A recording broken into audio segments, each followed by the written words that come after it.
अपन chemistry अध्याय 2 परमाणु संरचना स्ट्रक्चर ऑफ एटम के पार्ट 2 को शुरू करेंगे। पार्ट 1 में हमने अपपरमाणु कणों की खोज देखा था। इस टॉपिक को कंप्लीट करा था कि अपपरमाणु कणों की खोज यानी कि अपपरमाणु कण क्या होते हैं, इलेक्ट्रॉन, प्रोटॉन और न्यूट्रॉन, इनकी खोज के विषय में थोड़ा सा अपन ने जाना था, है ना। इससे पहले हमने थोड़ी परिचय लिया था अध्याय 2 का परमाणु संरचना के विषय में कि डाल्टन साहब और इनसे पहले महर्षि कणाद ने परमाणु की खोज करी थी दार्शनिक रूप में। फिर एक संशोधित जो नियम आया वो किसने दिया, मतलब थोड़ा सा ठोस जो नियम आया वो डाल्टन साहब ने दिया था। उसके बाद अब परमाणु कणों की खोज के विषय में अपने ब्रीफ इंट्रोडक्शन यानी संक्षिप्त में इंट्रोडक्शन दिया था। आज अपन पहले अपपरमाणविक कण जिसका नाम है इलेक्ट्रॉन की खोज के विषय में जानने वाले हैं। कि अभी तक हम जान रहे थे कि साहब इलेक्ट्रॉन जो होता है, परमाणु जो होता है वो सबसे छोटा कण होता है और वो अविभाज्य कण होता है। अभी तक हमने ये जाना। सबसे पहले महर्षि कणाद ने कहा कि भाई वस्तु का सबसे छोटा कण क्या होता है, परमाणु कहलाता है, और ये जो परमाणु है अविभाज्य कण होता है। फिर इसके बाद जो जॉन डाल्टन ने भी यही बोला और कुछ उन्होंने नियम भी बताए थे कि भाई अगर आप किसी पदार्थ को तोड़ते चलेंगे तो अंत में जो कण आपको प्राप्त होगा वो क्या होगा, परमाणु प्राप्त होगा। और उस परमाणु को और अधिक विभाजित नहीं किया जा सकता, यानी उस परमाणु के बाद और कोई कण नहीं होता है ना। लेकिन डाल्टन साहब की बात भी खारिज हो गई। कैसे? क्योंकि हमने आज की दुनिया में यानी आज के समय में हम देखें तो परमाणु के भी 3 भाग होते हैं। कौन कौन से? इलेक्ट्रॉन, प्रोटॉन और न्यूट्रॉन। तो उन्हीं के विषय में आज अपन चर्चा करने वाले हैं। सबसे पहले अपन बात करेंगे इलेक्ट्रॉन की खोज के विषय में, ठीक है। तो आज का वीडियो अगर आपको अच्छा लगे तो वीडियो को लाइक करें और चैनल को अवश्य रूप से सब्सक्राइब करें, ठीक है। चलिए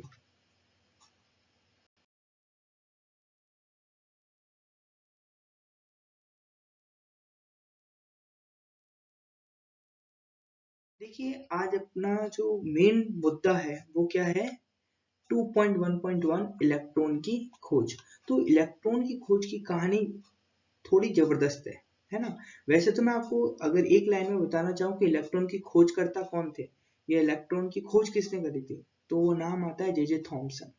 लेकिन ये कहना सही नहीं होगा जे थॉमसन ने इलेक्ट्रॉन की खोज करी। हाँ, निश्चित रूप से उन्होंने ही करी थी, लेकिन यहाँ पर इलेक्ट्रॉन की खोज बहुत सारे वैज्ञानिकों ने करी है। मतलब एक तरीके से पूरा ग्रुप था जिनकी मदद से इलेक्ट्रॉन की खोज हो पाई। क्योंकि इलेक्ट्रॉन की खोज आप समझ सकते हैं सभी लोग इस बात पे बल डाल रहे थे कि परमाणु से छोटा कोई कण नहीं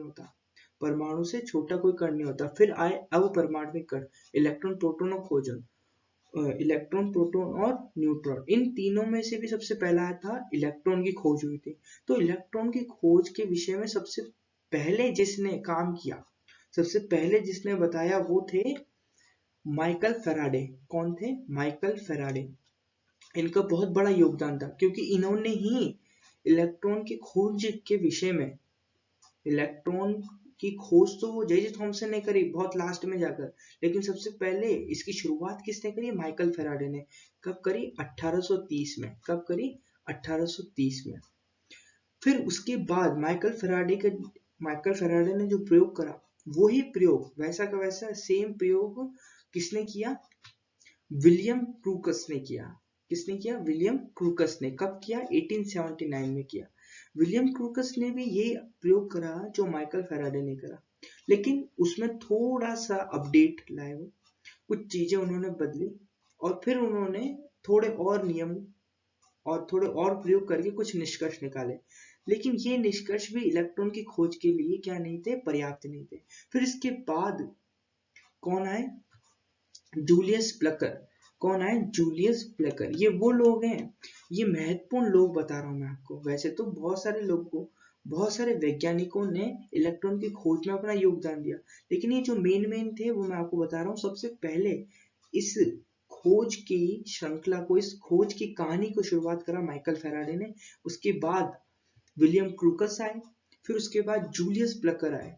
ठीक है, कब आए जूलियस प्लकर? 1889 में। ठीक है, तो इन तीनों के बाद जो लास्ट में यानी अंतिम में इस कहानी को पूर्ण करने के लिए और इलेक्ट्रॉन की खोज पर मोहर लगाने के लिए जो आए, वो आए थे सर जे थॉमसन साहब।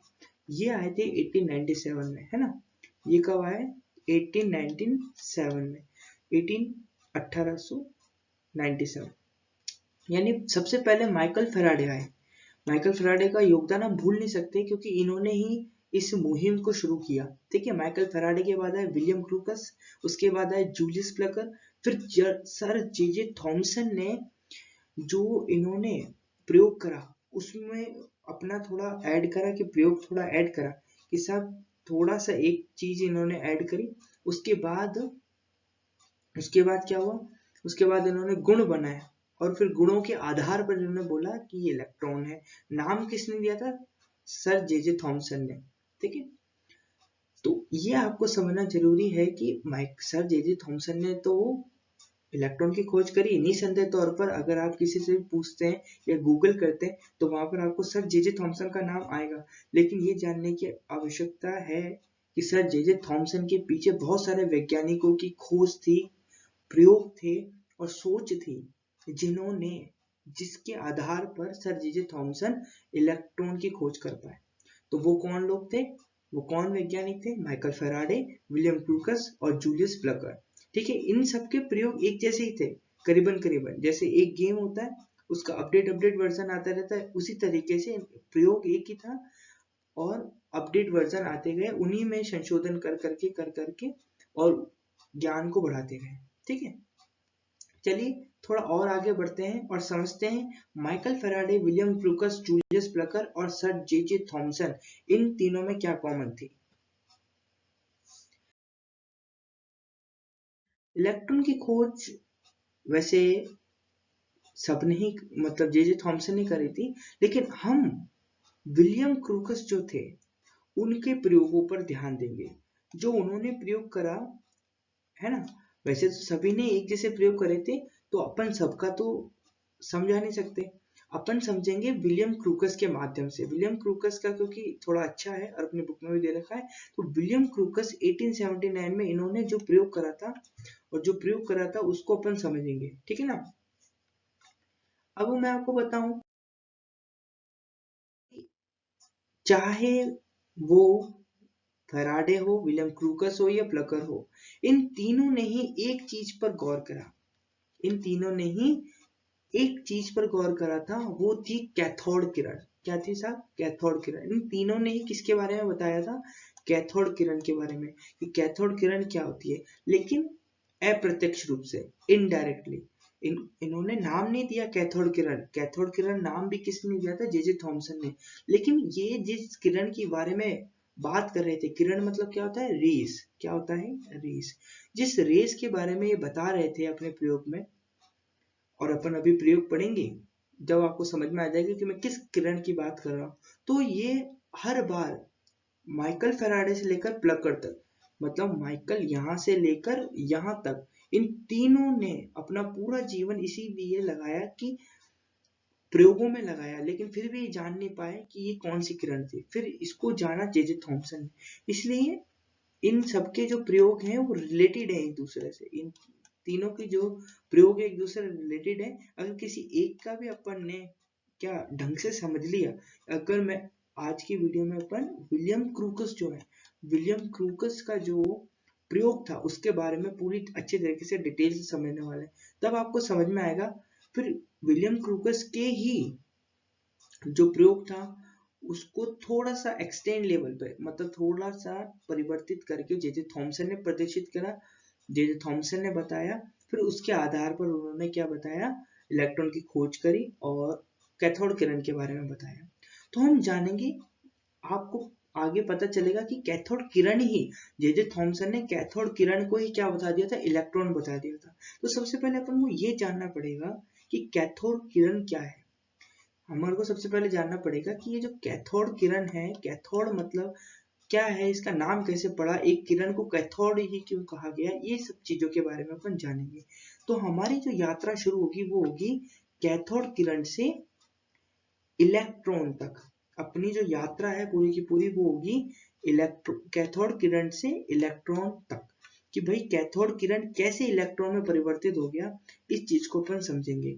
उससे पहले हमारे को समझना पड़ेगा कैथोड किरण, और कैथोड किरण को हम समझेंगे विलियम क्रूकस के प्रयोग के आधार पर। ठीक है, विलियम क्रूकस ने जो प्रयोग किया था, जैसे अभी पिछले वाले स्लाइड में मैंने आपको बताया कि पूरी फोटो उनकी, विलियम क्रूकस की फोटो अपन ने देखी।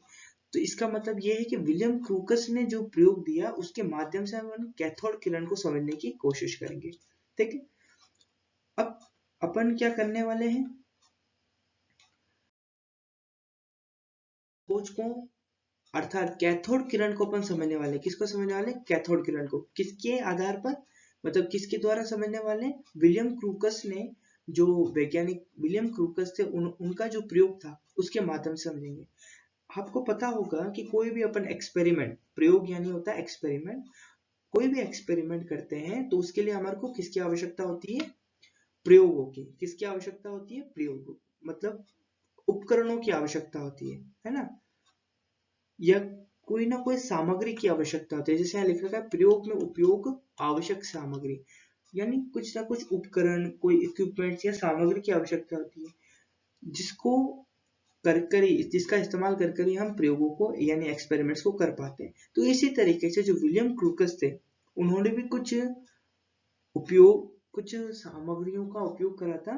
तो उन सामग्रियों को मैं आपको बता देता हूँ, पहले एक बार सूचीबद्ध कर लेते हैं अपन, उसके बाद मतलब एक एक सामग्री को जान लेते हैं, क्या इसे क्या कहते हैं, इसे क्या कहते हैं, उसके बाद अपन प्रयोग पर चलेंगे। ठीक है, तो सबसे पहला उपकरण था निर्वात नलिका।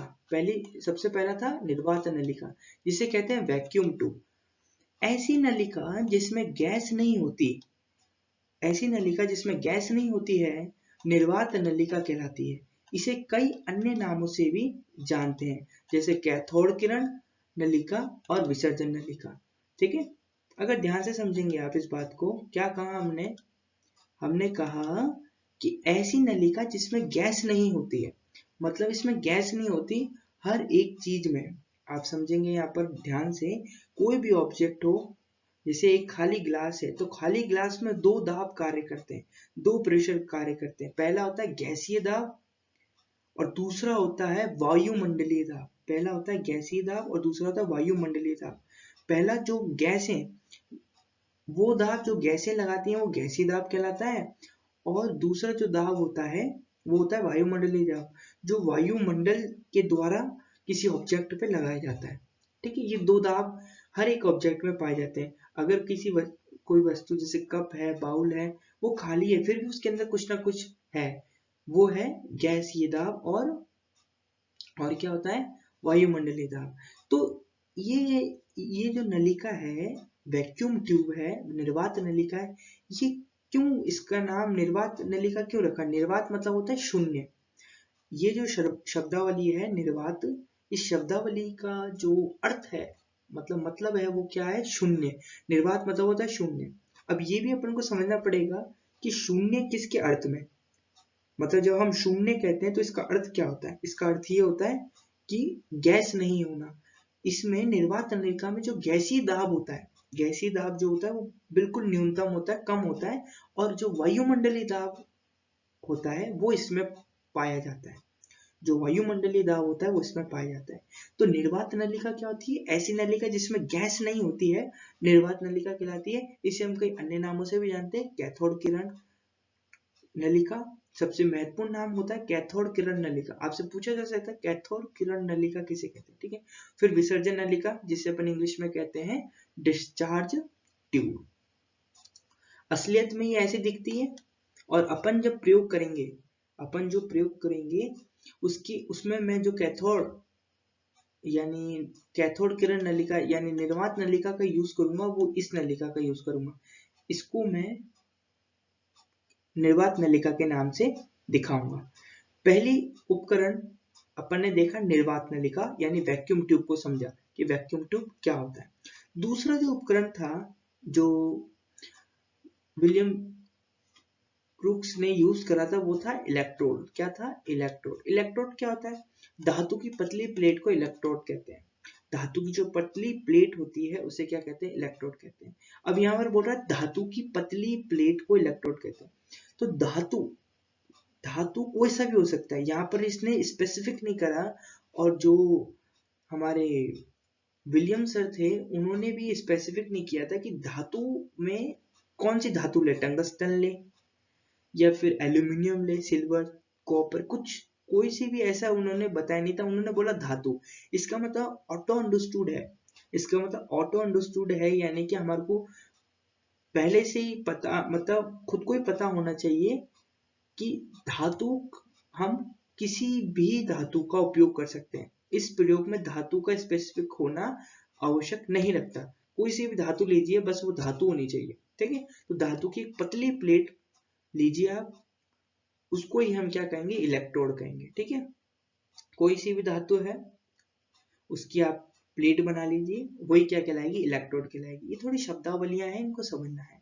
तो वास्तविक रूप में प्लेट ऐसी बनेगी, मतलब सामान्य जीवन में, और अपन जिस प्लेट का यूज करेंगे वो ऐसा होगा। ठीक है, ठीक है, ऐसी प्लेट बनेगी जो अलग अलग रंगों की होगी। जब अपन प्रयोग पे अभी थोड़ी देर में निकलेंगे तो अपन देखेंगे। ठीक, तो दूसरा था इलेक्ट्रोड। तीसरा और महत्वपूर्ण जो आपको समझना चाहिए वो था निर्वात पंप। ठीक है, तीसरे जो शब्दावली आ रही है वो है निर्वात पंप। तीसरा जो उपकरण आ रहा है वो है निर्वात पंप। यहाँ पर पंप लिख लेना। ठीक है, तो निर्वात पंप किसे कहते हैं? ऐसा पंप जो निर्वात नलिका में से दाब को बढ़ाने या घटाने में काम लिया जाता है, निर्वात पंप कहलाता है। अच्छा, अभी हमने समझा कि निर्वात नलिका जो होती है इसमें दो दाब कार्य करते हैं, एक तो गैसीय दाब और एक वायुमंडलीय दाब। गैसीय दाब जो होता है वो बहुत कम होता है, इसलिए हम प्रायोरिटी में या प्राथमिकता में किसको रखते हैं?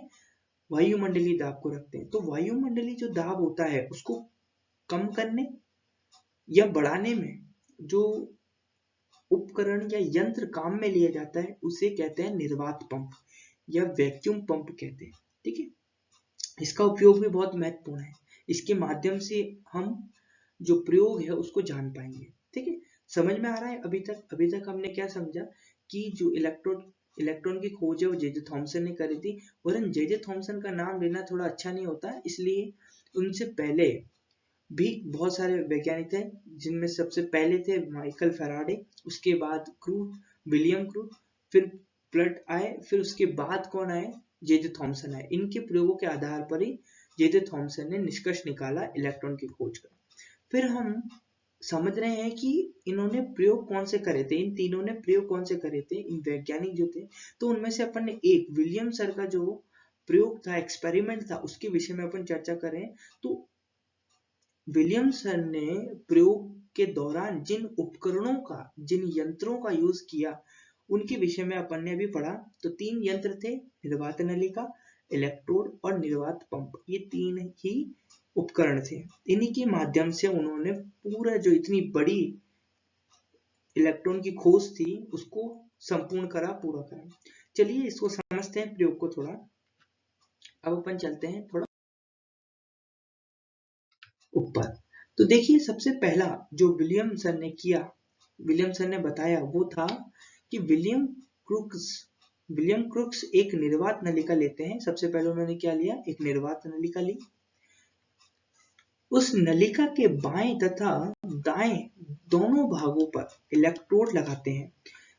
उस नलिका के बाएं तथा दाएं दोनों भागों पर इलेक्ट्रोड लगाते हैं तथा इलेक्ट्रोडों से उच्च विभव वाला विद्युत स्रोत जोड़ते हैं तथा एक निर्वात पंप भी लगाते हैं। जरा इस बात को प्रैक्टिकली करते हैं। विलियम क्रूक्स एक निर्वात नलिका लेते हैं, तो चलिए विलियम क्रूक्स ने लिया तो हम भी लेते हैं, एक निर्वात नलिका ली हमने। उस नलिका के बाएं तथा दाएं दोनों ओर, तो अभी समझते हैं बाएं तथा दाएं, यानी कि बाएं यहाँ पर और दाएं यहाँ पर। तो बाएं तथा दाएं भागों पर इलेक्ट्रोड लगाते हैं। चलो अपन भी लगा देते हैं इलेक्ट्रोड, ठीक है। तो यहाँ पर मैंने प्लस दिया इस इलेक्ट्रोड को नाम, इसको माइनस दिया। जो प्लस वाला होता है वो एनोड कहलाता है और जो माइनस वाला होता है वो कहलाता है कैथोड। एक बार वापिस से, जो धनात्मक भाग होता है वह इलेक्ट्रोड जो धनात्मक है क्या कहलाता है, एनोड। और ये जो है जो ऋणात्मक भाग है, ऋणात्मक इलेक्ट्रोड क्या कहलाता है, कैथोड कहलाता है। बातें क्लियर। चलिए इसके बाद इलेक्ट्रोड लगाते हैं तथा इलेक्ट्रोड से उच्च विभव वाला विद्युत स्रोत जोड़ते हैं। इलेक्ट्रोडों से क्या जोड़ेंगे हम, उच्च विभव वाला विद्युत स्रोत जोड़ते हैं, यानी हाई वोल्टेज वाला इलेक्ट्रिक सोर्स जोड़ते हैं, जिससे अपन इसमें ये जो निर्वात नलिका है इसमें विद्युत उत्सर्जन कर सकें, विद्युत को उत्सर्जित कर सकें, इमर्जन कर सकें, ठीक है। तो चलो जोड़ लेते हैं। ये लीजिए, ये अपन ने क्या करा, ये अपन ने क्या करा, ये उच्च विभव था, ये उच्च विभव वाला विद्युत स्रोत है जहां से अपन को क्या मिलेगी, इलेक्ट्रिसिटी इसमें भेजने को मिलेगी, ठीक है। फिर उसके बाद क्या करते हैं, तथा एक निर्वात पंप भी लगाते हैं। जिस प्रकार से विलियम क्रूक्स कर रहे हैं वैसा वैसा अपन करेंगे, फिर देखते हैं अपन को क्या क्या निष्कर्ष मिलता है। तो अपन निर्वात पंप लगाना है, तो चलिए निर्वात पंप लगा लेते हैं। ये लीजिए निर्वात पंप लग गया, ठीक है, कोई दिक्कत। ये अपनी निर्वात नलिका थी। फिर बाएं तथा दाएं तरफ इसके क्या जोड़ा अपन ने, इलेक्ट्रोड जोड़ा। प्लस वाले इलेक्ट्रोड को एनोड कहते हैं, माइनस वाले इलेक्ट्रोड को कैथोड कहते हैं। फिर दोनों इलेक्ट्रोडों से हमने उच्च विभव वाला विद्युत स्रोत जोड़ा। फिर ये जो अपनी निर्वात नलिका थी इससे हमने क्या जोड़ दिया, निर्वात पंप जोड़ दिया। इतना ठीक है। चलिए अब सेकंड स्टेप पे बढ़ते हैं। सेकंड स्टेप में जो विलियम सर है वो लिखते हैं, विलियम क्रूक्स निर्वात नलिका के भीतर का दाब एक वायुमंडलीय एटीएम रखते हैं तथा नलिका में 10,000 वोल्ट की उच्च विद्युत धारा का उत्सर्जन करते हैं, लेकिन इस अवस्था में गैस में से विद्युत धारा प्रभावित नहीं होती। इस बात को समझेंगे अच्छी तरीके से। ये अपने पास क्या है, ये अपने पास क्या है, निर्वात नलिका है, ठीक है ना। अब ये जो निर्वात नलिका है, अभी जो निर्वात नलिका है, निर्वात नलिका में जो विलियम क्रूक्स है वो एक एक करके, पहले तो निर्वात नलिका में दाब कितना रखा है इन्होंने, कैलकुलेट करके वायुमंडलीय यानी सामान्य ताप रखा इन्होंने, जिसका मान था 1 atm। और एटीएम मतलब ए यहाँ पर लिख रखा है ना, एटीएम इसका मतलब होता है एटमॉस्फेयर प्रेशर होता है इसका मतलब, यानी इसको हिंदी में कहते हैं अपन वायुमंडलीय दाब। तो वायुमंडलीय दाब का मान यहाँ पर कितना रखा साहब, 1 atm रखा, यानी 1 atm रखा। फिर उसके बाद ये जो उच्च विभव था अपना, ये उच्च विभव यानी बैटरी, अपन एक तरीके से विद्युत स्रोत कह सकते हैं। इस विद्युत स्रोत में जो इन्होंने सबसे पहले 1 वोल्ट रखा, कुछ भी धारा नहीं भाई, यहाँ पर एक गैस भी रख रखी। आप यहाँ पर ये भी समझें कि ये जो नलिका है इसमें गैस भी भरी हुई है, क्या भरी हुई है, गैस भी भरी हुई है, ये इस नलिका में गैस भी भरी हुई है, ठीक है ना। अब जब हमने इसके अंदर 1 वोल्ट प्रभावित करा, कितना वोल्ट, 1 वोल्ट प्रभावित करा, और यहाँ पर ये जो निर्वात नलिका है इसमें क्या विद्युत धारा बह रही है नहीं बह रही, इसका पता लगाने के लिए हमने इसमें क्या गैल्वेनोमीटर का उपयोग करा। इससे अपन ने क्या जोड़ दिया, गैल्वेनोमीटर भी जोड़ दिया। मान लीजिए अपन ने क्या लगा दिया, गैल्वेनोमीटर लगा दिया। गैल्वेनोमीटर क्या करता है कि भाई जो उपयुक्त पदार्थ है, जैसे कि ये जो उपयुक्त नलिका है इसके अंदर से विद्युत धारा बह भी रही है कि नहीं बह रही है, तो अगर बहेगी तो ये डिफ्लेक्ट हो जाएगी। ये जो इसकी सुई ऐसे बनी रहती है ना, ये सुई डिफ्लेक्ट हो जाती है, इधर चली जाती है या फिर इधर आ जाती है, ऐसा कुछ होता है, ठीक है। तो यहाँ पर जब 1 वोल्ट की विद्युत धारा यहाँ पर भेजी, 1 वोल्ट की विद्युत धारा यहाँ पर भेजी, तो कुछ भी नहीं हुआ, गैस में से विद्युत धारा बही नहीं। फिर इसी प्रकार से उन्होंने 100 करा, 200 करा, 300 करा, मतलब इसका मान क्या करा, 300 करा, 400 करा, 500 तक भी लेके गए, 1000 करा, 2 3 4 5 6 8 10,000 का वोल्ट लगाया, तब भी इस पे कुछ नहीं हुआ। मतलब जो गैस थी, मतलब गैस में से विद्युत धारा प्रभावित नहीं होती है, इसमें गैस भरी थी और यहाँ पर ये भी समझ ली थी गैस भरी थी, इसका मतलब कोई सी भी गैस हो सकती है ना। इलेक्ट्रोड भी कोई सा भी हो सकता है, इलेक्ट्रोड किसी भी धातु का हो सकता है। और जो यहाँ पर गैस भरी हुई है, चाहे वो हाइड्रोजन हो, हीलियम हो, लिथियम हो, नाइट्रोजन हो, कोई सी भी गैस हो सकती है, बस गैस होनी चाहिए, ठीक है, अंदर गैस है, ठीक है साहब। और इलेक्ट्रोड भी कोई सी भी धातु का हो सकता है। तो हमने देखा कि विलियम क्रूकस निर्वात नलिका के भीतर का दाब एक वायुमंडलीय रखा, फिर नलिका में 10,000 वोल्ट की उच्च विद्युत धारा का उत्सर्जन करा, फिर भी कुछ भी नहीं हुआ, गैस में से विद्युत धारा प्रभावित ही नहीं हुई, मतलब गैल्वेनोमीटर डिफ्लेक्ट ही नहीं हुआ। फिर उन्होंने क्या करा, फिर उन्होंने कुछ और करा। क्या करा, तीसरे स्टेप में बताते हैं वो, कि अब विलियम क्रूक्स निर्वात नलिका में विद्युत धारा के उत्सर्जन की मात्रा को स्थिर रखकर, यानी कि अब ये जो वोल्ट है, यहाँ पर जो 10,000 वोल्ट है, इसको स्थिर रखा इन्होंने। बोला वोल्ट को परिवर्तन करने से कुछ भी नहीं हो रहा। अब दो ही राशियां थी, एक तो वोल्ट था और एक दाब था, यानी एक विभव था और एक दाब था। ये दो चीजें, ये दो ही राशियां थी। पहले विलियम क्रूक्स ने क्या करा, वोल्ट को परिवर्तित करके देखा, 10,000 तक वैल्यू का मान लेके गए, यानी बढ़ाया चीजों को। विलियम क्रूक्स ने वोल्ट का मान बढ़ाया। अब वो बिल्कुल अपोजिट करेंगे, किसके साथ, दाब के साथ। अब दाब को घटाएंगे, क्या करेंगे, दाब का मान घटाएंगे। तो अब विलियम क्रूक्स निर्वात नलिका में विद्युत धारा के उत्सर्जन की मात्रा को स्थिर रखकर, यानी कांस्टेंट रखकर, दाब की मात्रा को, दाब का जो प्रेशर का जो मात्रा है, आंकड़ा है, उसको क्या करेंगे, 1 एटीएम से घटाकर 10 की घात -2 एटीएम कर देते।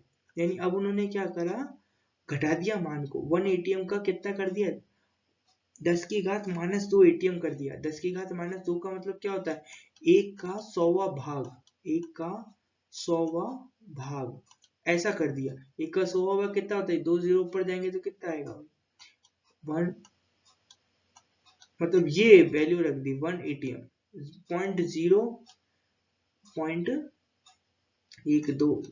0.1 क्या रखेंगे, 0.01 इसकी वैल्यू हो जाएगी, कितनी हो जाएगी, 0.01 एटीएम रखा यहाँ पर, यानी 10 की घात -2 कर दिया। इस अवस्था में देखते हैं, फिर इस अवस्था में कुछ हुआ या नहीं हुआ। इस अवस्था में गैस से विद्युत धारा प्रभावित होती है। अच्छा, इस अवस्था में जो गैस से विद्युत धारा प्रभावित हो गई है ना, और कैथोड से आने वाली किरणें हल्के हरे प्रकाश के रूप में एनोड, यानी धनात्मक सिरे, जो धनात्मक सिरा होता है, एनोड क्या होता है, धनात्मक सिरा की तरफ जाती हैं। क्या देखा हमने, इसमें जो गैस में से विद्युत धारा प्रभावित हो गई, यानी जो गैल्वेनोमीटर था वो विक्षेपित हुआ, और कहां से कहां तक, ये बोल रहे हैं विलियम क्रूक्स बोल रहे हैं, कैथोड से आने वाली किरणें हल्के हरे प्रकाश के रूप में एनोड की तरफ जाती है। किसकी तरफ जाती है, एनोड की तरफ जाती है। जैसे कि अब देखें अपन, अब क्या कर रहे हैं अपन, ये जो दूसरा वाला लिया है अपन ने, ये दूसरी स्थिति है, ठीक है। इसमें अपन ने क्या करा, जो इसके अंदर दाब था उसको कितना रखा अपन ने, जो दाब था, दाब को तो कितना रखा साहब अपन ने, 10 की घात -2 एटीएम, और वोल्ट तो अपना कितना है, 10,000 ही है, वोल्ट तो कितना है साहब, 10,000 ही है। अब इस स्थिति में अपन देखते हैं क्या होता है। इस स्थिति में अब जब अपन ने ऐसा करा तो क्या हुआ, देखिए जो कैथोड था, कैथोड से इधर इधर की तरफ देख रहे हो, ये देखो धीरे धीरे आ रहा है। तो कैथोड से, ये जो कैथोड था, ये अपना कैथोड है ना, यानी नेगेटिव टर्मिनल से, कैथोड से एनोड की तरफ प्रकाश जा रहा था, है ना। प्रकाश के रूप में जो किरणें थी, मतलब नेगेटिव, जो ये जो नेगेटिव टर्मिनल है जिसे अपन कैथोड कहते हैं, ऋणात्मक सिरा जो है, ऋणात्मक सिरे से, यानी कैथोड से एनोड की तरफ क्या हुआ, किरणें गई, कैथोड से एनोड की तरफ किरणें गई, और वो किरणें किसके रूप में गई थी, हरे प्रकाश के रूप में। और ये जो हरा प्रकाश था वो थोड़ा हल्का था, देख रहे होंगे आप डायग्राम में, ये थोड़ा हल्का प्रकाश है, तो इस तरफ से गई। तो इन्होंने सिर्फ इतना ही प्रयोग करा, जो विलियम क्रूकस थे, इन्होंने इतना ही प्रयोग करा, और ये मतलब ये इतना ही प्रयोग कर पाए बस, इसके आगे इन्होंने कुछ भी नहीं बताया। अब इसमें इन्होंने ये भी स्पष्ट नहीं करा कि मुझे कैसे या हमें कैसे पता चलेगा कि कैथोड से एनोड की तरफ ही जा रहा है, मतलब जो किरणें हैं, ऐसा भी तो हो सकता है कि एनोड से, यानी धनात्मक सिरे से ऋणात्मक सिरे की तरफ भी तो जा सकती किरणें, अभी तो बराबर ही दिख रहा है ना अपन को। लेकिन ये इन्होंने ऐसा क्यों कहा कि एनोड, ये कैथोड से एनोड की तरफ ही जाती है, पहली बात तो। फिर दूसरी बात इन्होंने ये भी कही थी कि साहब ये जो वोल्ट का परिवर्तन, जब मैंने वोल्ट परिवर्तन करा तब क्यों नहीं हुआ, और जब मैंने दाब को परिवर्तित करा, किसको करा, दाब को परिवर्तित करा, तो क्यों हो गया ये। मतलब जब मैंने वोल्ट में परिवर्तन करा तब तो कोई परिवर्तन यहाँ नहीं दिख रहा था, कोई भी मतलब कोई भी प्रकाश या किसी भी प्रकार का परिवर्तन नहीं दिख रहा था, किसी प्रकार का मुझे कोई भी एक्शन नहीं दिख रहा था। लेकिन जैसे ही मैंने दाब को कंप्लीट करा, ये अन्य वैज्ञानिक होते हैं जो उस समय के समकालीन, यानी उस समय के जो वैज्ञानिक होते हैं वो ऐसे प्रश्न पूछते हैं, तो ऐसे प्रश्नों का जवाब नहीं दे पाए थे कौन, विलियम क्लूकस। तो इसी को थोड़ा परिवर्तित करा किसने, जे थॉमसन ने। अब अपन पढ़ने वाले हैं किसका प्रयोग, प्रयोग पढ़ने वाले हैं जे थॉमसन का। उससे पहले एक और पॉइंट है जो विलियम क्लूकस ने करा कि विलियम क्लूकस निर्वात नलिका में दाब की मात्रा 10 की घात -4 एटीएम रखते हैं। अब पहले उन्होंने 10 की घात -2 करा था, तो क्या हुआ था, हल्का हरा रंग हुआ था, मतलब हल्का हरा रंग दिखा था। तो और इन्होंने फिर देखा कि और कम करके देखता हूँ साहब, पता नहीं क्या हो जाए, तो उन्होंने और कम करके देखा, और कम करके देखा, तो इस अवस्था में प्रकाश उत्सर्जन बंद हो जाता है। फिर उन्होंने क्या देखा कि 10 की घात -4 करते ही बंद हो गया, 10 की घात 4 करते ही -4 करते ही प्रकाश का जो उत्सर्जन था, वो बंद हो गया। मतलब प्रकाश जो कैथोड से एनोड की तरफ आ रहा था, उसका उत्सर्जन बिल्कुल बिल्कुल क्या हो गया, बंद हो गया। किंतु यहाँ पे लिखा है, किंतु निर्वात नलिका में कैथोड के सामने वाली दीवार हरे रंग के प्रकाश से चमकने लगती है, जिसे प्रदीप्ति यानी फ्लोरेसेंस कहते हैं। मतलब डायग्राम पे चलते हैं अपने, ये यहाँ से कैथोड से एनोड की तरफ उत्सर्जन बंद हो गया, लेकिन क्या देखा कि कैथोड के जो सामने वाली दीवार है एनोड, यहाँ पे क्या लिख रखा है, किंतु निर्वात में कैथोड के सामने वाली दीवार हरे रंग के प्रकाश से चमकने लगी। मतलब ये वाली जो दीवार है, ये देखिए, ये हरे रंग के प्रकाश से चमकने लगी, दिख रहा है आपको, हरा हो गया एकदम, हरे रंग के प्रकाश से चमकने लगी कैथोड के सामने वाली दीवार। और ये नहीं समझा पाए थे ये ऐसा क्यों हुआ, हरे रंग से क्यों चमकने लग गई, ये समझा नहीं पा रहे थे। तो एक तरीके से इन्होंने खोजबीन तो करी, ये जो किरण थी इसका नाम भी नहीं बता पाए कि ये जो किरण थी वैसे वास्तविक में कौन सी किरण है, कैथोड किरण है।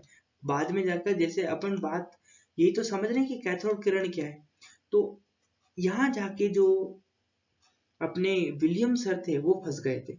इसी तरीके से फैराडे सर ने भी ऐसे ही प्रयोग करा, लेकिन वो भी जो किरण का नाम था वो नहीं बता पाए थे, जो प्लग थे वो भी नहीं बता पाए। बताया किसने रियली में नाम, जे थॉमसन ने। और फिर जे थॉमसन ने कैथोड किरण को क्या नाम दिया, इलेक्ट्रॉन दिया। उसकी कहानी को भी समझेंगे कि वो क्या कहानी थी कि कैथोड किरण को इलेक्ट्रॉन नाम दिया इन्होंने, ठीक है। उससे पहले आपको ये वाली कहानी समझ में आई कि भाई विलियमसन ने एक प्रयोग करा, प्रयोग में उन्होंने एक निर्वात नलिका के बाद उन्होंने क्या लिया, इलेक्ट्रोड और क्या लिया, निर्वात पंप लिया। फिर उन्होंने क्या करा, एक निर्वात नलिका को इलेक्ट्रोड से जोड़ा, ये 2 इलेक्ट्रोड थे, इलेक्ट्रोड से उच्च विभव जोड़ा, फिर इसमें विद्युत धारा प्रवाहित करी, विद्युत धारा प्रवाहित करी, कुछ भी नहीं हुआ। जब उन्होंने, और विद्युत धारा किस कंडीशन में प्रवाहित करी थी, जब निर्वात नलिका के अंदर का जो दाब है वो 1 एटीएम था, और जो वोल्ट था वो कितना, 10,000 था। इस स्थिति में कुछ भी नहीं हुआ। लेकिन जब जैसे ही उन्होंने एटीएम को घटाया, यानी वायुमंडलीय दाब को घटाकर कितना कर दिया, 10 की घात -2 कर दिया, तो क्या हुआ, 10 की घात -2 करते कैथोड से एनोड की ओर किरणें प्रवाहित होने लगी, और वो किरणें जो थी वो किसके रूप में प्रवाहित होने लगी थी, प्रकाश के रूप में। और वो जो प्रकाश का रंग था वो कैसा था, हरे रंग का। अब आप पूछेंगे सर हरे रंग का ही क्यों हुआ, किसी और रंग का क्यों नहीं हुआ। तो इसका मतलब, इस प्रश्न का उत्तर जो है वो ये है कि हरे रंग का इसलिए हुआ, ये गैस की प्रकृति पर निर्भर करता है किसी भी प्रकार का अगर आपको जैसे हरे रंग का दिख रहा है यानी ये गैस के कारण हुआ है ना, गैस की प्रकृति के कारण हुआ है। अगर गैस किसी और प्रकृति की होती तो रंग किसी और प्रकृति का होता, और किसी कारण नहीं हुआ है, ना ये इलेक्ट्रोड के कारण हुआ है। जो प्रकाश का रंग है जैसे हर रंग का, ये किसके कारण हुआ है अगर आप पूछेंगे तो ये हुआ है गैस की प्रकृति के कारण, नेचर ऑफ गैस। गैस का नेचर कैसा है उसके हिसाब से अपन पता लगाएंगे प्रकाश का, प्रकाश के रंग का। तो ये हरे रंग का था, इसलिए था क्योंकि गैस की प्रकृति के कारण, ठीक है। फिर उन्होंने क्या करा, उन्होंने सोचा चलो मैंने 10 की घात -2 करी थी तो मैं और इसको घटा देता हूँ, और घटाकर इन्होंने क्या करा 10 की घात -4 कर दी। जब इन्होंने 10 की घात -4 करी तो प्रकाश का उत्सर्जन ही बंद हो गया। कैथोड से एनोड की तरफ जो प्रकाश आ रहा था वो बंद हो गया, और बंद हो गया तो और बंद होकर जो कैथोड के सामने वाली जो दीवार थी, मतलब ये वाली, ये कैसी होने लगी, ग्रीन होने लगी। कैसी होने लगी साहब, ग्रीन होने लगी। तो इसका मतलब वो समझा नहीं पाए। कौन समझा नहीं पाए थे, विलियम सर समझा नहीं पाए। इसके बाद जो बात आई वो आई इसकी, किसकी आई साहब, जे जे थॉमसन। सर जे जे थॉमसन ने फिर इसको थोड़ा परिवर्तित करा 1897 में, इसमें थोड़ा परिवर्तन करा। ये जो क्या निर्वात नलिका का जो प्रयोग था, विद्युत विसर्जन का जो प्रयोग था, उसमें थोड़ा सा अपना रस डाला, अपनी थोड़ी सी रेसिपी डाली इन्होंने। क्या रेसिपी थी, क्या इंग्रेडिएंट्स से, देखना। इन्होंने थोड़ा परिवर्तन करा और इसको अपने तरीके से देखा। तो सर जे जे थॉमसन ने उसको समझते अपन। तो देखिए प्रयोग में इन्होंने सबसे पहले क्या करा कि सर जे जे थॉमसन ने एनोड के आगे की तरफ, एनोड जो भाग था यानी धनात्मक सिरा था, आगे की तरफ एक प्लेट रखी। क्या रखी, एक प्लेट रखी, और जिस पर एक छिद्र था। उस प्लेट पर क्या था, एक छिद्र था, तथा उस प्लेट के पीछे वाले हिस्से पर, उस वो जो प्लेट जैसे रखी थी उसके पीछे वाले हिस्से पर स्फुरदीप्त पदार्थ, स्फुरदीप्त पदार्थ का मतलब होता है जिंक सल्फाइड का लेप लगाया। ऐसा उन्होंने इसलिए किया, ऐसा उन्होंने क्यों करा ये भी तो आपको समझ में आना चाहिए। ऐसा उन्होंने इसलिए किया क्योंकि वह जानना चाहते थे कि सही में किरण कैथोड से एनोड की ओर की तरफ गमन करती है या फिर बात कुछ और ही है। इसका जवाब कौन नहीं दे पाए थे, इसका जवाब कौन नहीं दे पाए थे, विलियम सन नहीं दे पाए थे कि सही में क्या जो किरणें हैं, जो किरणें हैं क्या वो कैथोड से एनोड की तरफ ही जाती है। ऐसा तो नहीं है एनोड से कैथोड की तरफ जाती है। तो इसका प्रयोग यानी इसका परीक्षण करने के लिए सबसे पहला जो क्वेश्चन था उनके समक्ष कि जो कि भाई सही में किरण कैथोड से एनोड की तरफ गमन करती है। इस प्रश्न का उत्तर जानने के लिए उन्होंने क्या करा, उन्होंने क्या करा वो देखिए, बिल्कुल वही है डायग्राम, डायग्राम वही है बिल्कुल, देखिए है ना। उन्होंने क्या करा कि एनोड वाला जो हिस्सा था उसको प्लेट मान लिया, एनोड वाला जो हिस्सा था उसको प्लेट मान लिया, उसकी जगह क्या रख दिया, प्लेट रख दी। और किस तरह से रखी, इस तरह से रखी, टेढ़ी रखी थोड़ी सी, है ना। और यहाँ पर बीच में क्या रख दिया, छिद्र रख दिया। बीच में देखिए, आप ध्यान से देखेंगे तो अपन पाएंगे यहाँ पर, ये देखिए यहाँ पर क्या रख दिया, छिद्र रख दिया, ठीक है। और ये एनोड वाला भाग था अपना, है ना। तो एनोड के आगे की तरफ बोला ना, एनोड के आगे की तरफ एक प्लेट रखी जिस पर छिद्र कर दिया। अब जैसे जैसे यहाँ पर क्या आएंगी, किरणें आएंगी, तो इस प्रयोग के आधार पर सर जे जे थॉमसन ने उस किरण का नाम, जिस किरण का नाम क्रुक्स नहीं दे पाए थे, है ना, जिस किरण का नाम क्रुक्स नहीं दे पाए थे, किरण का नाम उन्होंने क्या रखा, कैथोड किरण रखा, कैथोड किरण रखा। इस बात को समझिए। ये इसके बाद हुआ क्या, जब इन्होंने ये रख दिया, इधर देखिए डायग्राम को देखेंगे, विसर्जन नली थी, यहाँ पर इन्होंने क्या रख दी, प्लेट रख दी, यहाँ पर क्या रख दी, प्लेट रख दी। फिर यहाँ से इन्होंने क्या करा, वही विद्युत उत्सर्जन करा। तो ये जो अपनी वो थी, क्या था, जो कैथोड, अभी जो अपन ने, जो विलियम सर थे वो कह रहे थे कि कैथोड से एनोड की तरफ जाती है। तो कैथोड से एनोड की तरफ जाती है, एनोड से कैथोड की तरफ, ये सवाल था किसका, जे जे थॉमसन।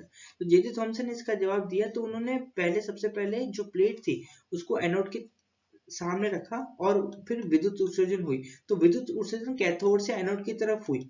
और इसका पता उन्होंने कैसे लगाया, जैसे ही इस छिद्र में से ये जो किरणें थी वो निकली और यहाँ पर उन्होंने किसका लेप लगाया था, यहाँ पर जे थॉमसन सर ने जिंक सल्फाइड का लेप लगाया था, है ना।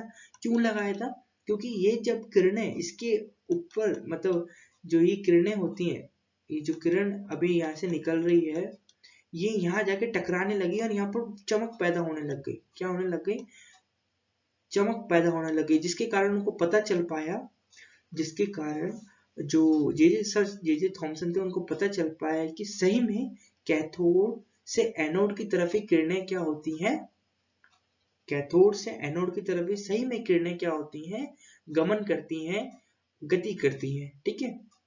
और ऐसा क्यों पता चल पाया उनको, उन्होंने क्या करा, एनोड के सीधे आगे एक प्लेट ली, उसमें छिद्र करा। छिद्र क्यों करा, ताकि उनको पता चल सके कि उसके अंदर से जाना है, ठीक है ना। फिर जो पीछे वाला भाग बचा हुआ था, यानी कि ये वाला भाग जो बचा हुआ था, इस पर पीछे लेप किसका कर दिया, जिंक सल्फाइड का लेप कर दिया, जिंक सल्फाइड का लेप कर दिया, जिसके कारण क्या हुआ, जैसे ही विद्युत धारा या किरणें इस छिद्र में से यहाँ पर आई और ये चमक उठी, यहाँ पर क्या उठी, चमक उठी, मतलब एकदम चिंगारी होती है वैसे आई, तो उनको पता चल गया सही में कि कैथोड से एनोड की तरफ ही क्या होता है, गमन होता है, किसका, किरण का। फिर इसी आधार पर, मतलब इस प्रयोग के आधार पर जो यहाँ निष्कर्ष निकाला कि कैथोड से एनोड की तरफ होता है गमन, तो इसी आधार पर सर जे थॉमसन ने उस किरण, जिस किरण का नाम क्रुक्स नहीं दे पाए थे, विलियम क्रुक्स नहीं दे पाए थे, उस किरण का नाम क्या रखा, कैथोड किरण। तो अब समझ में आया आपको कि कैथोड किरण क्यों रखा गया। कैथोड किरण सर जे थॉमसन ने इसलिए रखा क्योंकि जो किरणें थी वो कहाँ से आ रही थी, कैथोड की तरफ से आ रही थी। जो सारी की सारी किरणें थी वो कहाँ से आ रही थी, कैथोड की तरफ से आ रही थी। तो हम कह सकते हैं कि कैथोड किरण का नाम कैसे पड़ा, अगर आपसे कोई पूछे तो बोलना ये ऐसे पड़ा क्योंकि जो किरणें थी वो कैथोड भाग से एनोड की तरफ जा रही थी, इसलिए सर जे थॉमसन ने किरणों का नाम कैथोड किरण रखा। क्लियर है। चलिए, फिर इसके बाद उन्होंने यहाँ लिख रखा है, इसके बाद उन्होंने कई प्रयोग करे और उन प्रयोगों के आधार पर उन्होंने कैथोड किरण के कुछ गुणधर्म दिए जो निम्नलिखित हैं। यानी उन्होंने बहुत सारे प्रयोग करे इसके बाद, और प्रयोग कर करके उन्होंने क्या लिखे, निष्कर्ष लिखे। फिर उसके आधार पर कैथोड किरण जो थी उसके कुछ गुणधर्म उन्होंने लिखे। तो सबसे पहले अपन गुणधर्मों को एक लिस्ट बना के लिख लेते हैं। चलिए देखिए, कैथोड किरण के गुणधर्म जो अपने सर जे थॉमसन थे उन्होंने प्रयोग करे, प्रयोग के आधार पर उन्होंने एक एक गुण को लिखते चले गए, क्या करते गए, लिखते चले गए, और वो गुणों का अध्ययन अपन अब करते हैं कि कैथोड किरण के कौन से गुणधर्म है। गुणधर्म मतलब क्या होता है, प्रॉपर्टीज। क्या होता है, प्रॉपर्टीज। तो देखिए, कैथोड किरण के कुल 8 गुणधर्म है। कौन कौन से, कैथोड किरण सीधी रेखा में गतिमान है, यानी सीधी रेखा में गति करती है, ये टेढ़ी मेढ़ी नहीं होती, ठीक है। कैथोड किरणें ऋणावेशित कणों से मिलकर बनी होती, किससे बनी होती है, ऋणावेशित कणों से। कैथोड किरणों का निर्माण सूक्ष्म कणों से मिलकर होता है। इन तीनों का प्रयोग अपन अभी इस वीडियो में देखने वाले हैं कि ऐसा क्यों होता है। पूछा जा सकता है कि कैथोड किरण सीधी रेखा में गतिमान होती है, सिद्ध कीजिए, यह सिद्ध करके बताइए कि किस तरह से जो सर जे थॉमसन थे उन्होंने समझाया कि कैथोड किरण सीधी रेखा में गतिमान रहती है या होती है। तो ये चीज, इसका क्वेश्चन पूछ लिया जा सकता है। कैथोड किरणें ऋणावेशित कणों से मिलकर बनी होती है, इसका भी पूछा जा सकता है। कैथोड किरणों का निर्माण सूक्ष्म कणों से मिलकर होता है, ये भी आपसे पूछा जा सकता है, इसका भी आपसे प्रूफ पूछा जा सकता है। ये प्रूफ बताइए मुझे तो कि कैथोड किरणों का निर्माण सूक्ष्म कणों से मिलकर होता है। आपको कैसे पता चला कि कैथोड किरणों का जो निर्माण है वो सूक्ष्म कणों से मिलकर हो सकता है। कण की जगह तरंग भी तो हो सकते हैं, कण की जगह तरंग भी तो हो सकता है, या कुछ और भी तो हो सकता है। आपको कैसे पता चला, तो उसका भी अपन प्रूफ देंगे, है ना। उसके बाद मैं इसका तो बता ही देता हूँ आपको, कैथोड किरणें ऊष्मीय प्रभाव भी प्रदर्शित करती हैं। कि कैथोड किरणें ऊष्मीय प्रभाव भी प्रदर्शित करती हैं। ऊष्मीय प्रभाव मतलब हीट। इसको मैं आपको रिलेटेड करवाना चाहूंगा, जैसे कि आप मिट्टी होती है, मिट्टी को अगर लगातार किस पे फेंके, पत्थर पे फेंके जाए, तो आप देखेंगे जो पत्थर है कुछ समय बाद गर्म हो जाएगा। इसी तरीके से जब आप कैथोड किरण को किसी धातु पर, है ना, किसी धातु पर, इस धातु की प्लेट पर डालते हैं, लगातार डालते हैं, तो वो क्या हो जाती है, जो धातु की प्लेट है, चाहे वो किसी भी धातु का हो, धातु की जो प्लेट है वो कैसी हो जाती है, गर्म हो जाती है, उस पर क्या आ जाने लग जाता है, ऊष्मा आने लग जाती है। क्या आने लग जाती है, ऊष्मा। जैसे ये धातु की प्लेट है और यहाँ से आप लगातार किसकी बौछार कर रहे हैं, इसकी बौछार कर रहे हैं, कैथोड रे की, यानी कैथोड किरणों की बौछार कर रहे हैं, तो कुछ समय बाद आप देखेंगे ये जो प्लेट थी, ये जो धातु की प्लेट थी, उस पर हीट आ चुकी है, क्या आ चुकी है, हीट, यानी ये गर्म हो चुका है, ठीक है। तो ऊष्मीय प्रभाव ऐसे प्रदर्शित होता है। कैथोड किरणें नलिका के कैथोड किरणें जो होती है नलिका के इलेक्ट्रोडों के पदार्थ एवं उपस्थित गैस की प्रकृति पर निर्भर नहीं करती। आप किसी भी प्रकार का इलेक्ट्रोड, किसी भी धातु का इलेक्ट्रोड ले सकते हो और किसी भी प्रकृति की गैस ले सकते हो, इससे कोई भी फर्क नहीं पड़ेगा, किस पर, कैथोड किरणों पे कोई भी फर्क नहीं पड़ेगा। ये चीज बताई जा रही है इस पर। चाहे आप एल्यूमिनियम, टंगस्टन कुछ भी ले लो इलेक्ट्रोड के रूप में, और गैस के रूप में आप हाइड्रोजन ले लो, हीलियम ले लो, लिथियम कुछ भी ले सकते हो, ठीक है। यानी कि गैसें ले सकते हो, नाइट्रोजन ले सकते हो, जिनॉन, रेनॉन, ये सब ले सकते हो। फिर आगे लिख रखा है, कैथोड किरणें जिंक सल्फाइड से लेपित कांच की सतह एवं पर्दे पर प्रदीप्ति उत्पन्न करती हैं। प्रदीप्ति यानी फ्लोरेसेंस उत्पन्न करती है, यानी प्रदीप्ति मतलब चमक उत्पन्न करती है। जैसा कि हमने प्रयोग में भी देखा कि इसी प्रयोग से पता चला था, कैथोड किरणों की इस प्रयोग से, यानी छठे पॉइंट से विशेषता, ये जो छठी गुणधर्म है, इसके आधार पर हमने ये निष्कर्ष निकाला था कि जो कैथोड किरणें होती हैं वो कैथोड से एनोड की तरफ गमन करती हैं, ठीक है। फिर सातवां पॉइंट है, कैथोड किरणों में आयनन क्षमता होती है। आयनन क्षमता का मतलब क्या होता है कि एक नलिका है, मान लीजिए, आपको समझाता हूँ, ध्यान से समझना। एक नलिका है जिसमें गैसें हैं, ठीक है, और ये जुड़ी हुई है किससे, बैटरी से जुड़ी हुई है। अब यहां से अगर मैं इस नलिका में से कैथोड किरणें ऐसे निकालूं, तो ये आयनाइजेशन हो जाएगा, इसका क्या हो जाएगा, आयनीकरण हो जाएगा। तो जब कैथोड किरणों को किसी पदार्थ से गुजारा जाता है, तो उस पदार्थ का आयनीकरण हो जाता है, और इसे क्या कहते हैं, आयनन क्षमता होती है। यानी जो कैथोड किरणें होती है, ये आयन, अगर किसी को आयन करना है, आयनन करना है, उसमें आयन पैदा करने, आयन मतलब यानी धनात्मक और ऋणात्मक आयन लाने हैं, तो उसका काम भी अपन किससे कर सकते हैं, सब कैथोड किरणों के माध्यम से कर सकते हैं। कैथोड किरणों में ये क्षमता होती है, आयनन करने की क्षमता होती है किसी भी पदार्थ। आगे आठवां गुण है, धातु की प्लेट को कैथोड किरणों के मार्ग में रखने पर, कोई भी धातु की प्लेट हो, मान लीजिए जो अपनी एल्यूमिनियम कॉइल होती है, जो अपन टिफिन में लेकर रखते हैं, जो टिफिन में, लंच बॉक्स में अपन यूज करते हैं, तो वो धातु की प्लेट है।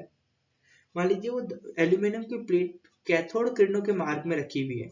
मान लीजिए ये अपनी कैथोड किरणें आ रही है, इसके मार्ग में क्या रखा हुआ है, ये एल्यूमिनियम कॉइल रख रखी है। तो ये जो एल्यूमिनियम कॉइल है, ये जो एल्यूमिनियम प्लेट है, वो क्या हो जाएगी, ऋणावेशित हो जाएगी। क्या हो जाएगी, ऋणावेशित हो जाएगी। बातें क्लियर हो रही है।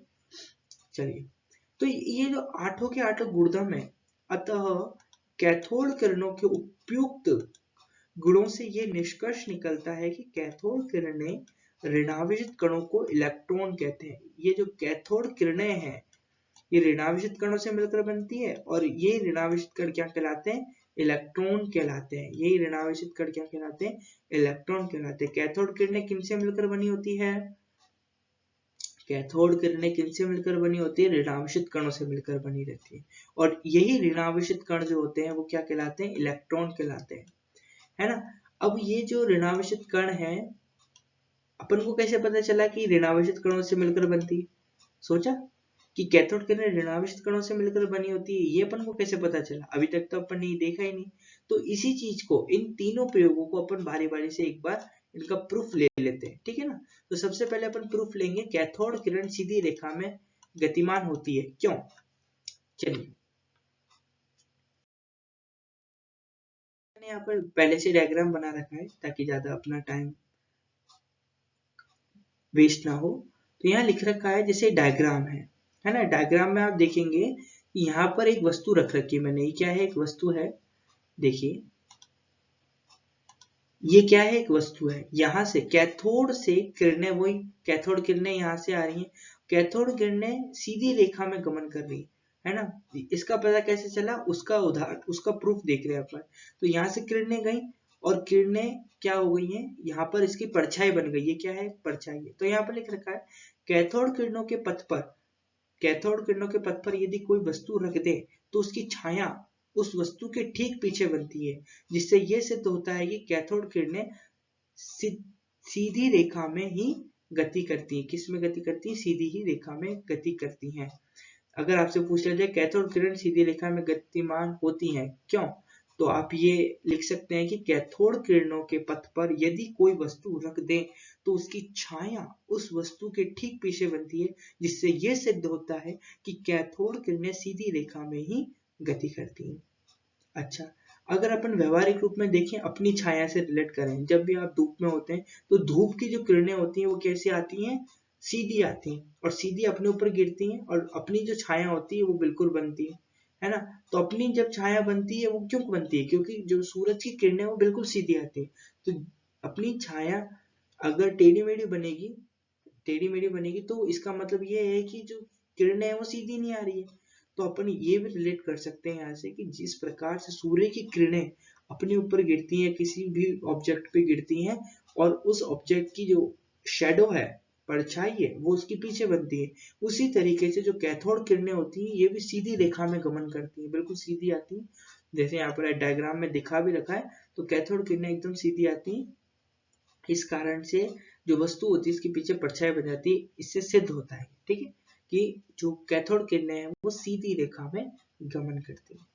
आगे वाला जो है स्टेटमेंट, कैथोड किरणें ऋणावेशित कणों से मिलकर बनी होती है, ये कैसे पता चला, ये इंटरेस्टिंग है, इसको देखिए। ये हमारे को कैसे पता चला, हमने क्या करा कि साहब वही अपने पास वही एक निर्वात नलिका थी। अब निर्वात नलिका एनोड के, एनोड जो भाग था उसके वहां पर हमने क्या रख दिया, दो धातु की प्लेटें रख दी। क्या रख दी, दो धातु की प्लेटें, ये दिख रहा होगा ना आपको, एक धातु की प्लेट और एक दूसरी धातु की प्लेट, दो धातु की प्लेट रख दी।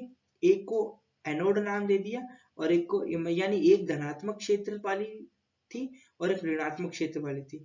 यहां से हमने ये कर लिया, एक ऋणात्मक थी और एक धनात्मक थी। जैसे ही हमने विद्युत उत्सर्जन हुआ, विद्युत उत्सर्जन इसमें से करा और यहाँ से कैथोड किरणें निकली, तो ये जो कैथोड किरणें थी वो किसकी ओर आकर्षित हो गई, धनात्मक, धनात्मक प्लेट की तरफ आकर्षित हो गई। इससे हमारे को क्या पता चलता है, और धनात्मक प्लेट की अगर आकर्षित हो गई इसका मतलब क्या है, धनात्मक और ऋणात्मक, ऋणात्मक किसकी ओर आकर्षित होता है, धनात्मक की ओर। यानी ये जो धनात्मक यानी पॉजिटिव होता है वो नेगेटिव को अपनी ओर आकर्षित करता है, अट्रैक्ट करता है। तो वही चीज हुई यहाँ पर, कैथोड जो था वो नेगेटिव होगा, मान ली, है ना, नेगेटिव होगा। अपन तो मान के क्या चल रहे हैं, अपन तो देख रहे हैं ना, अपन तो परीक्षण कर रहे हैं। तो जैसे कि जैसे ही हमने ये गुजारा यहाँ पर कैथोड किरणें, तो कैथोड किरणें किसकी ओर आकर्षित हो गई, एनोड की तरफ आकर्षित हो गई। तो एनोड की तरफ आकर्षित हो गई, इसका मतलब हमने देखा कि जो कैथोड किरणें हैं वो ऋण आवेशित कणों से मिलकर बनी होगी।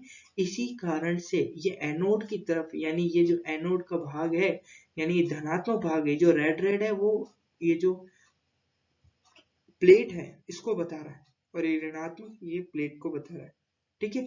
तो कैथोड से जो किरणें आई, कैथोड से जो किरणें आई हैं वो किसकी ओर आकर्षित हो गई, ये धनात्मक सिरे की ओर आकर्षित हो गई, धनात्मक की ओर आकर्षित हो गई, नीचे की तरफ जो यहाँ से सीधी चल रही थी यहाँ नीचे आ गई, नहीं तो इनको सीधे चलना था, या तो फिर सीधे चलना था या फिर नीचे की तरफ आना, ठीक है। अगर यहाँ पॉजिटिव होता तो ऊपर की तरफ जाती, क्योंकि पॉजिटिव नेगेटिव को अट्रैक्ट करता है, और सेम सेम जो आवेश होते हैं वो एक दूसरे को प्रतिकर्षित करते हैं।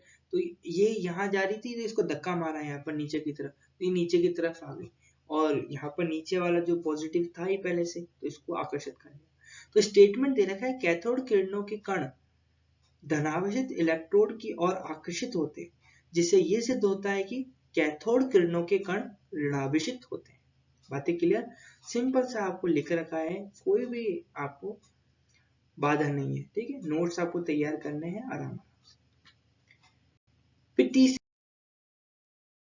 लास्ट बात है, कैथोड किरणों का निर्माण सूक्ष्म कणों से मिलकर होता है। ये कैसे पता चला कि कणों से मिलकर होता है, तरंग भी तो हो सकती हैं या कुछ और भी तो हो सकता है, कण ही क्यों हमने बोला? तो ये इसलिए बोला, जब कैथोड किरणों के मार्ग में किसी हल्के पहिए को रख दिया जाता है तो ये किरणें उस पहिए को घुमा देती है। अतः कैथोड किरणों में संहति यानी मास तथा गतिज ऊर्जा यानी काइनेटिक एनर्जी होती है। गतिज ऊर्जा का मतलब क्या होता है, कौन बताएगा? गतिज ऊर्जा का मतलब होता है गति होना, उसके अंदर गति है इसलिए तो वो घुमा पाए। देखिए ये टायर है, ये पहिया है, हल्का पहिया है, ये कैथोड से किरणें आ रही हैं और कैथोड से किरणें आ रही हैं तो ये इसको घुमा दिया, इसको यहाँ से ये धक्का पड़ा, ये घुमा दिया। जैसे अपन ने बचपन में वो चक्रियां नहीं होती थी, उनको जो मेले से चक्रियां आती थी उसको लेकर बच्चे घूमते थे तो उसको दौड़ते थे तो जो आगे से आने वाली हवा थी वो चक्री पे लगती थी और घूमने लग जाती थी चक्री। तो वो चक्री क्यों घूमती थी? क्योंकि हवा में कण पाए जाते हैं। हवा में क्या होता है, कण होते हैं जो कि उस चक्री पर क्या लगाते हैं, धक्का मारते हैं, बल लगाते हैं। बल लगाने के कारण वो चक्री घूमने लग जाती है। उसी तरीके से हमने सोचा और पता लगाया कि जिस तरीके से वो जो चक्री घूमती है उसी तरीके से ये पहिया भी घूम रहा है ना। और ये क्यों घूम रहा है? क्योंकि इसके अंदर ये जो कैथोड किरणें हैं ये कुछ ना कोई कणों से मिलकर बने होंगे, और वो सूक्ष्मतम कण क्या है, अभी अपन ने उनको नाम दिया इलेक्ट्रॉन। और वो किस आवेश के होते हैं? जो सूक्ष्म कण होते हैं वो किस आवेश के बने होते हैं, धनात्मक या ऋणात्मक? ऋणात्मक आवेश के। ठीक है, ये सारी बातें अपन ने समझी। अब अपन कुछ इंपॉर्टेंट पॉइंट्स पर चर्चा कर लेते हैं कि अपन ने आज की इस वीडियो में क्या क्या पढ़ा, और वो उन इस पूरी वीडियो में से इंपॉर्टेंट क्या है आपके लिए वो एक बार छांट लेते हैं। देखिए तो इंपॉर्टेंट पॉइंट्स में लिख रखा है, इलेक्ट्रॉन की खोज जे थॉमसन ने की थी। सबसे पहली बात आपको यही याद रखनी है, इलेक्ट्रॉन की खोज किसने करी थी? जे थॉमसन ने। जे थॉमसन ने कैथोड किरणों के बारे में बताया कि वह किरणें जो कैथोड से एनोड की तरफ आती हैं कैथोड किरणें कहलाती हैं। जे थॉमसन ने कैथोड किरणों के बारे में बताया। कैथोड किरणों के गुण निम्नलिखित हैं।